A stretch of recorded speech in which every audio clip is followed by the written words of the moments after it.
आप देख रहे हैं डार्क फाइल्स। तो चलिए बढ़ते हैं आज की इस कहानी की ओर। बारिश बहुत ही तेजी से बरसे जा रही थी। हवाओं का तो ये हाल था जैसे सब कुछ उड़ा ले जाएंगी। बाहर चल रही हवाओं को मैं बस के अंदर बैठकर भी साफ तौर पर महसूस कर पा रहा था। बस उस तेज हवा को चीरती हुई अपनी पूरी रफ्तार से आगे बढ़े जा रही थी। मेरा नाम शुभम है और मैं अपने गांव से दूर शहर में काम करता हूं और आज मैं तकरीबन 5 सालों के बाद अपने गांव लौट रहा हूं। सच कहूं तो परिवार वालों के बगैर मेरे लिए 5 साल गुजारना बहुत मुश्किल था, मगर हमारी आर्थिक हालत इतनी कमज़ोर हो चुकी थी कि मुझे 5 साल शहर में रहकर खुद को सेटल करना ही पड़ा, जो कि मैंने बहुत अच्छे से किया। खैर, बस अब मेरे गांव के रास्ते पर चल रही थी। 5 साल पहले का गांव और अभी का गांव, दोनों में अभी तक तो मुझे कोई फर्क नहीं दिखा था। खैर, बस मेरे गांव के बस स्टॉप पर रुकी। बारिश अभी भी उसी तरह से हो ही रही थी, लिहाजा मैं बस से उतरकर दौड़ते हुए सीधे रमेश काका की चाय की दुकान में घुस गया। वहां बस से उतरने वाला मैं अकेला ही था। खैर, अच्छी बात तो ये थी कि चाय की दुकान खुली हुई थी। पहले पहले तो रमेश काका ने मुझे पहचाना ही नहीं, मगर बाद में वो मुझे पहचान गए। हालांकि रमेश काका मेरे गांव के नहीं थे, मगर मेरे परिवार वालों से उनकी अच्छी जान पहचान थी। तभी रमेश काका ने मुझसे कहा, पर शुभम बेटा, तुम इतनी रात गए घर कैसे जाओगे, वो भी इस बारिश में। इस पर मैंने एक नज़र हाथ घड़ी पर देखा तो वक्त हो रहा था रात के 9 बजे का। अभी ज़्यादा रात नहीं हुई है। मैं रमेश काका को ये बोलने जा ही रहा था कि तभी मुझे याद आया कि मैं शहर में नहीं बल्कि गांव में खड़ा हूँ। यहाँ रात के 9 बजना आधी रात के समान होता है। जिस पर मैंने रमेश काका से कहा, हाँ रात तो हो गई है, कोई रिक्शा मिलेगी अभी? मेरी इस बात पर रमेश काका बोले, रिक्शा? वो तो रात 8 बजे के बाद बंद हो जाती है ना, तुम भूल गए? इस पर मैंने कहा, अच्छा हाँ, मैं तो भूल ही गया था। इसका मतलब गांव में कोई बदलाव नहीं हुआ है। इस पर रमेश काका मुंह खींचते हुए बोल पड़े, ना ना, गांव में क्या बदलाव होगा। मुझे पता लग गया था कि यहाँ से घर तक का रास्ता मुझे पैदल ही तय करना पड़ेगा, मगर बड़ा सवाल ये था कि आखिर इस बारिश में कैसे, क्योंकि मौसम इतना खराब था कि पल भर के लिए भी मुझे खुले आसमान के नीचे जाना मुनासिब नहीं लग रहा था। पता नहीं कौन सा पेड़ कब मेरे ऊपर गिर जाए। जिस पर मैंने रमेश काका से पूछा, काका छाता है क्या आपके पास? इस पर रमेश काका ने कहा, छाता है बेटा मेरे पास, ये लो ले जाओ। इतना कहकर रमेश काका ने मुझे अपना छाता दे दिया, जिसके बाद मैंने उनसे छाता लिया और चलते हुए निकल पड़ा अपने गांव की ओर। रात के 9 बज रहे थे, मगर रास्ता देखकर लग रहा था कि वक्त आधी रात का हो चुका है। ठीक 5 साल पहले की तरह ना तो रास्ते पर कोई स्ट्रीट लाइट जल रही थी और ना ही कोई आदमी नजर आ रहा था। कहीं ना कहीं मैं अंदर ही अंदर घबरा रहा था, क्योंकि मौसम ही कुछ ऐसा था कि वैसे मौसम में कोई भी घबरा जाए। रास्ते पर खामोशी इतनी ज़्यादा फैली हुई थी कि मेरे पैदल चलने की आवाज़ भी मैं साफ तौर पर सुन पा रहा था। छाते पर टिपटिपाती बारिश की बूंदें और बीच बीच में गरजते बादल माहौल में एक अलग सा डर घोल दे रहे थे, जिसे लफ्ज़ों में बयां कर पाना मुश्किल ही नहीं बल्कि नामुमकिन है। अभी मैं आगे बढ़ ही रहा था कि तभी एकदम से मुझे ऐसा महसूस हुआ जैसे कोई मेरे सामने से निकला हो। मेरे पैर उसी जगह पर अपने आप ही रुक गए। मैं रुककर चारों तरफ देखने लगा, मगर वहां मेरी आंखें अंधेरे के अलावा किसी और चीज को देख नहीं पा रही थी। मुझे लगा शायद ये मेरे मन का वहम होगा और मैं इतना सोचकर वापस से आगे बढ़ने लगा, मगर कहीं ना कहीं वो चीज मेरे जहन में छप सी गई थी। आखिर वो क्या हो सकता है? अगर कोई जंगली जानवर होता तो वो इतनी जल्दी गायब नहीं होता। कम से कम पल भर के लिए तो मैं उसे देख पाता। मन में उमड़ते इन सारे सवालों को लेकर मैं आगे बढ़े जा रहा था। अभी मैं आगे बढ़ ही रहा था कि तभी रास्ते के एक किनारे पर मुझे एक बाइक खड़ी दिखी। उस बाइक को देखकर मुझे काफ़ी हैरानी हुई कि आखिर ये बाइक है किसकी और इस सुनसान रास्ते पर ऐसे क्यों खड़ी है। लिहाजा मैं चलते हुए उस बाइक के करीब गया और आसपास देखने लगा, मगर वहां आसपास कोई इंसान नहीं था। अभी मैं आसपास देख ही रहा था कि तभी अचानक पीछे से किसी ने मेरे कंधे पर हाथ रख दिया। वो हाथ बर्फ की तरह ठंडा था। मैं तुरंत पीछे पलटा तो पाया कि एक अधेड़ उम्र का आदमी ठीक मेरे पीछे ही खड़ा है।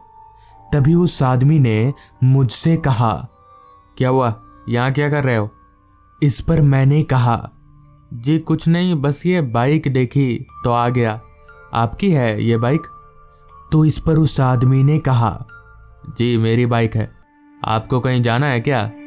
इस पर मैंने कहा, जाना तो था मुझे राजपुर गांव। इस पर उस बाइक वाले ने कहा, आइए मैं आपको छोड़ देता हूँ, मुझे भी उधर ही जाना है।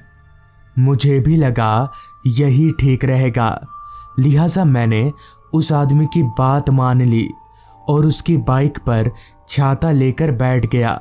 छाता मैंने खोला हुआ था क्योंकि बारिश अभी भी हो ही रही थी। छाते की मदद से मैं भी बच रहा था और वो बाइक वाला भी।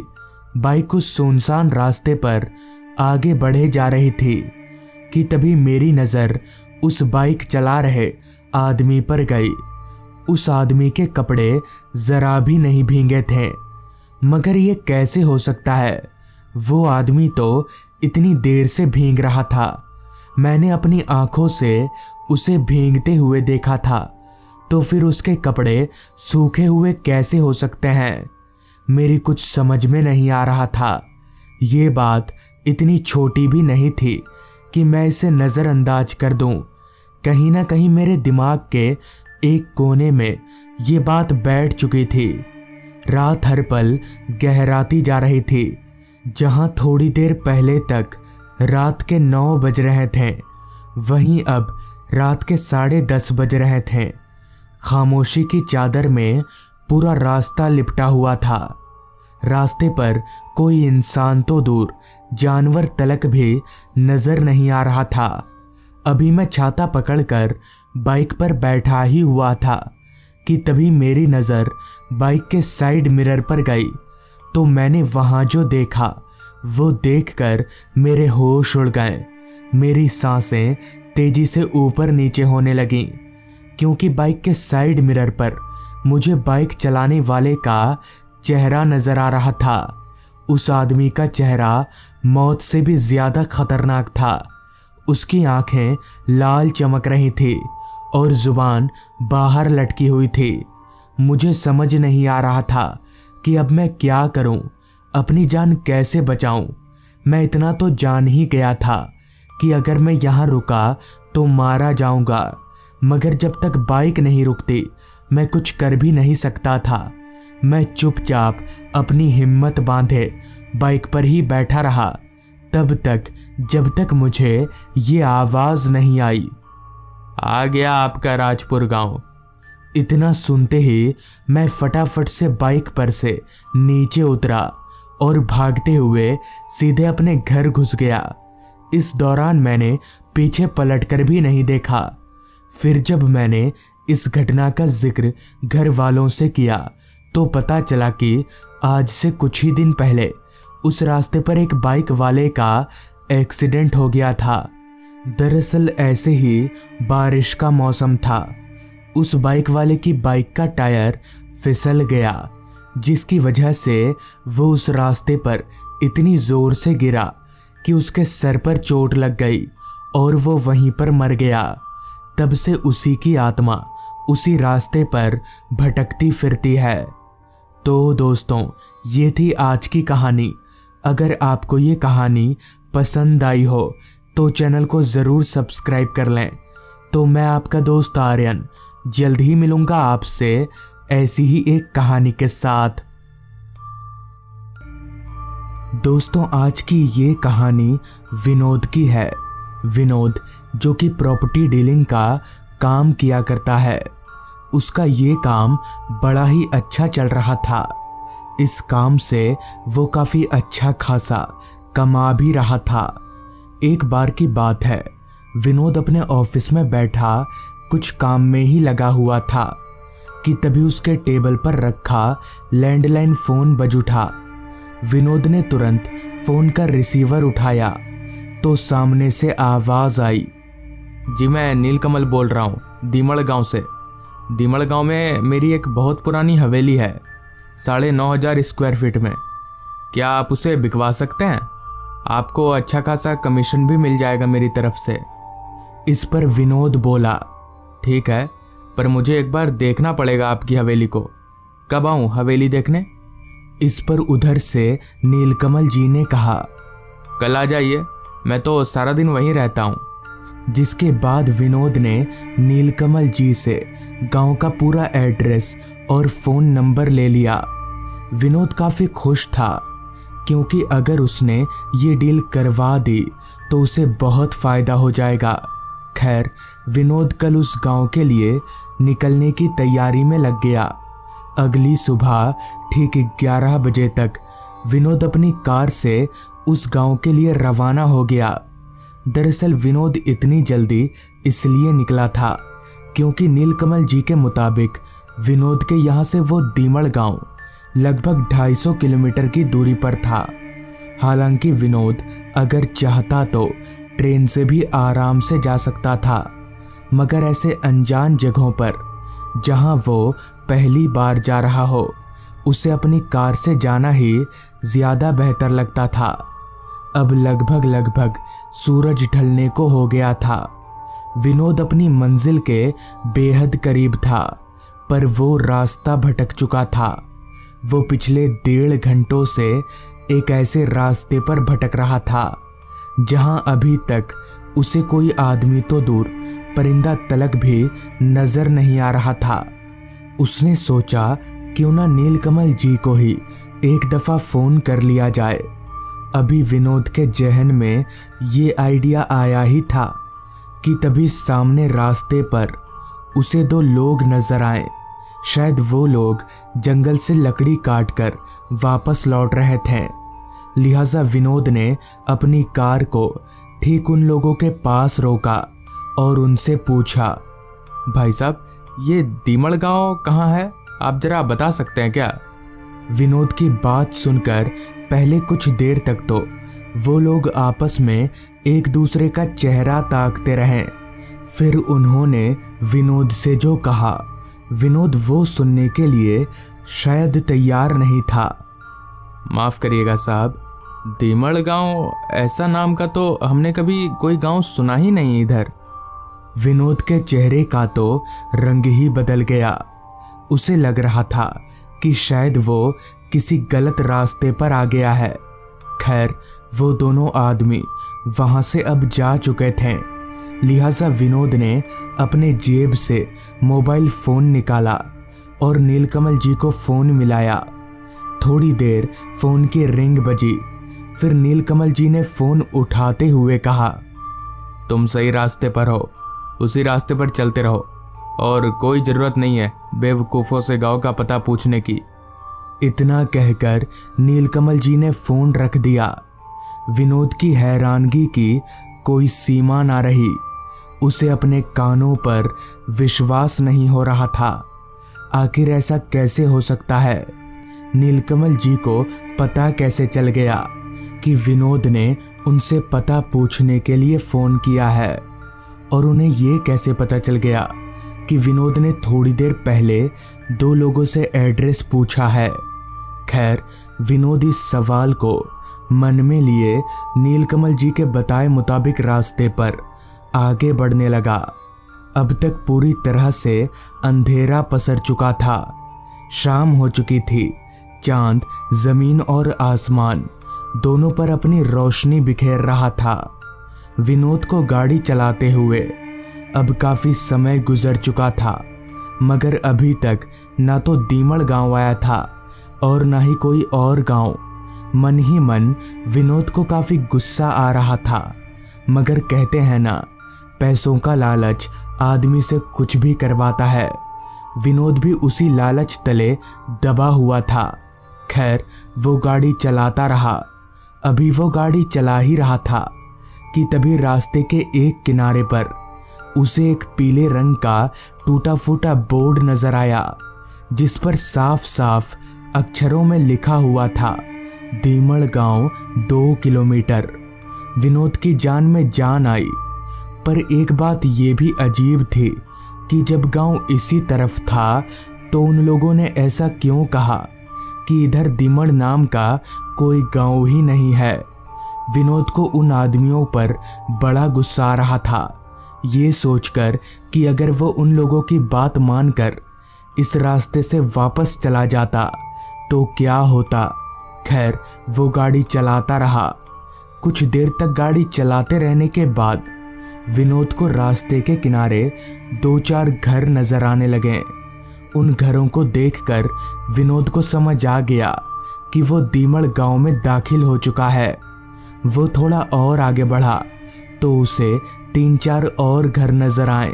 लिहाजा विनोद ने अपनी गाड़ी को रास्ते के एक किनारे पर रोका और मोबाइल निकालकर नीलकमल जी को फोन लगाने लगा।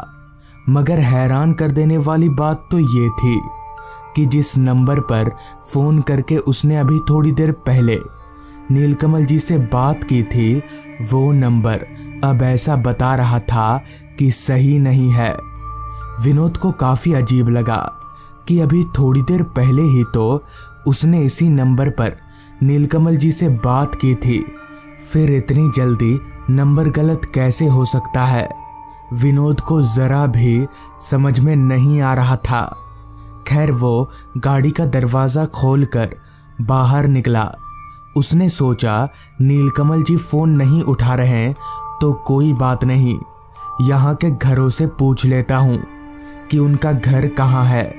लिहाजा विनोद रास्ते के किनारे उन घरों की तरफ जाने लगा।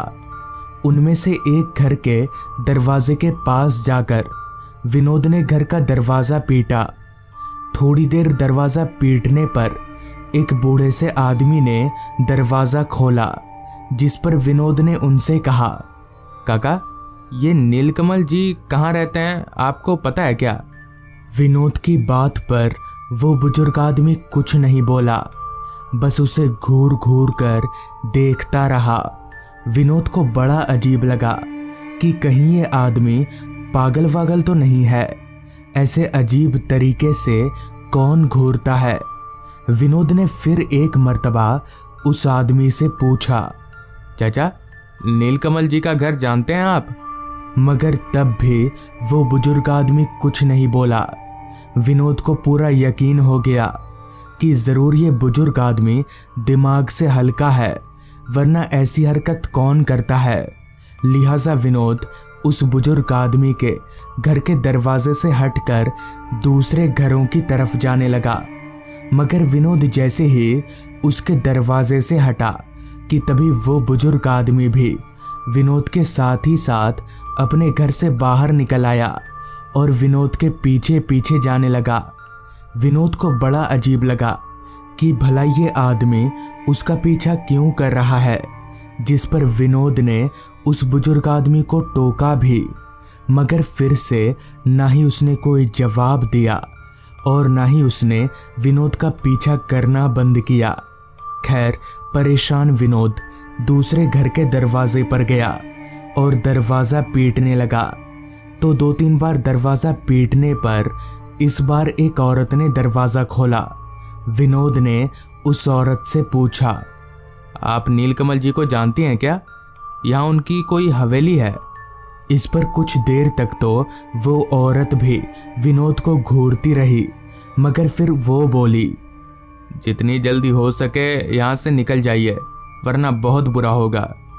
ये सुनकर विनोद के होश उड़ गए कि आखिर ये औरत ऐसा क्यों बोल रही है। कहीं ये भी उस बुजुर्ग आदमी की तरह पागल तो नहीं है। विनोद अभी ये सब सोच ही रहा था कि तभी उस औरत ने कहा, नीलकमल जी को मरे आज 5 साल हो चुके हैं। उनकी इच्छा थी कि वो अपनी हवेली को बेचकर मरे, मगर ये हो ना सका। तब से लेकर इन 5 सालों में गांव की हालत बहुत ख़राब हो गई है। नीलकमल जी की आत्मा ऐसे ही दलालों को फ़ोन कर करके अपनी हवेली में बुलाती है, और जो एक बार उनकी हवेली में चला जाता है वो कभी वापस नहीं लौटता। ये सब सुनकर विनोद के पैरों तले ज़मीन निकल गई, मगर उसे यकीन नहीं हो पा रहा था कि आखिर किसी की आत्मा फ़ोन पर बात कैसे कर सकती है। इसी सवाल को विनोद ने उस औरत से पूछा, तो उस औरत का जवाब सुनकर फिर एक बार उसका पूरा दिमाग घूम गया। आप भी तो अभी एक आत्मा से ही बात कर रहे हैं।